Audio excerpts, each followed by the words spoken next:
in preparation for this, I dove into some of your, I mean, I've been listening to Unanimous for a long time, just as a huge appreciator of that and the sound of that record. But I hadn't really dove into Songs for Freedom. And I just have to say, the sound of that record is beautiful, not only because of the musicians you picked, but I was very intrigued by every track had a different feeling. I couldn't put my finger on saying, oh, it's just this genre or something. It just felt like good music across the board. But I do want to talk about some of the interesting things you did, because I want to head in that direction with playing.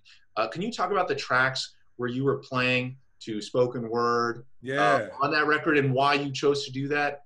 I found that so interesting and intriguing as a form of playing, and I feel like it's not done enough.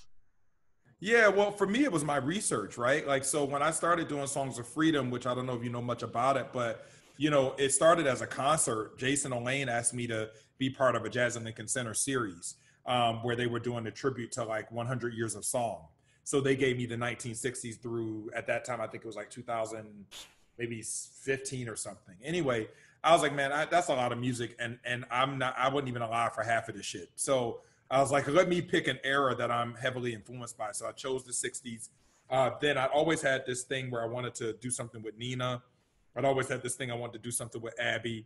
And then I was like, all right, well, Nina and Abby are amazing, but they also they're powerful and angry. So I need to put some love in there. So that's where I'd always loved Joni. So I put it together. And then at the time, which is mirroring the same day we're in now, Mike Brown had just been killed. Trayvon Martin had just been killed. So I felt like we were still fighting for freedom all over again. So I came up with Songs of Freedom.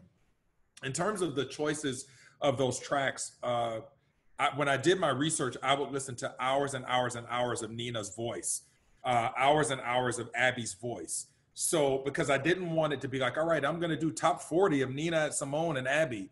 Because also Nina Simone, even though she didn't get her due back then, she is getting her due now. So everybody was having this awakening about Nina. So I needed my connection to Nina to be something really deep and something like really tactile and like very rich.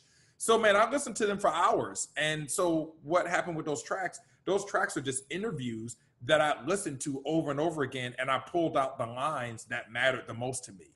So, you know, like when I think the one with Nina, where it's like, you know, they talk about that black sound, that black, like it's a line, and it sounded like a rhythm. So what I did with Keith, Keith Whitty is one of the most underrated producers. I mean, he's produced for Somi and so many other groups. I mean, he's a bad cat. And so Keith and I had all these conversations.